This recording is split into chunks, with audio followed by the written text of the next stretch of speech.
Silon ini memang Pak yang sejauh sering ini jadi nggak ada masalah gangguan kan adalah Pak?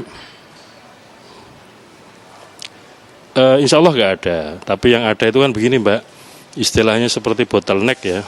Teman-teman partai mengunggah di waktu yang kurang lebih hampir bersamaan, sehingga kemudian urutan atau antriannya masuk kan menjadi agak terhambat. Itu yang sering terjadi.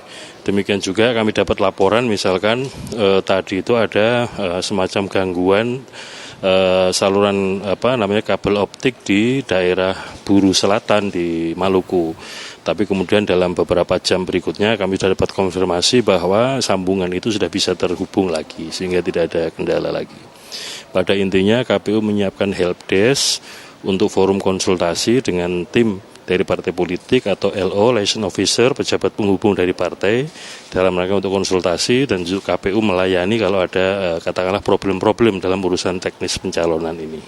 Baik, Pak, ini bagaimana Bapak dan tim supaya tidak ada kesalahan teknis, ketidaktelitian dalam melakukan verifikasi. Biasanya kalau berkaca dalam verifikasi sebelumnya tidak teliti melihat ijazah, tadi Bapak lihat pengunduran diri, surat pengunduran diri apabila kepala desa, ASN dan lain-lain, seperti apa Pak? Jadi dalam Silon kan semua dokumen persyaratan sudah diunggah. Supaya kemudian beban kerja KPU juga tidak tersentral begitu ya, seperti di KPU pusat misalkan, karena partai politik peserta pemilu tingkat nasional ada 18 partai, kami di KPU membentuk 6 tim, dan masing-masing tim dibagi untuk mengerjakan bertanggung jawab untuk memeriksa dan juga untuk memverifikasi masing-masing 3 partai. Sehingga dengan begitu beban kerja juga terdistribusi di internal KPU, dan ini menjadi salah satu cara KPU supaya kemudian tim verifikator atau tim pemeriksa dokumen persyaratan itu fokus kepada 3 partai tersebut.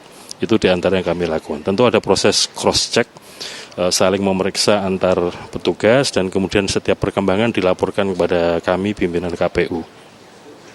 Oke, Pak, apakah proses verifikasi ini akan dilakukan secara terbuka, Pak? Karena berkaca dalam pemilu sebelumnya, seringkali ini yang dikritik, jangan sampai ada ketidaktahuan proses verifikasi ini seperti apa, apakah sudah tepat untuk parpol, bahkan untuk juga masyarakat, seperti apa Pak? Jadi selama proses pendaftaran dan juga nanti verifikasi atau penelitian administrasi, itu ada Bawaslu yang mengawasi ya. Dan nanti kalau sudah semua dokumen partai politik, dokumen bakal calon partai politik diunggah di Silon, KPU juga akan memberikan akses Silon untuk fungsi view atau melihat untuk Bawaslu gitu. Itu diantara yang salah satu metode untuk menjaga bahwa proses verifikasi atau penelitian dokumen persyaratan itu terbuka ya, yaitu diawasi oleh teman-teman Bawaslu di semua tingkatan.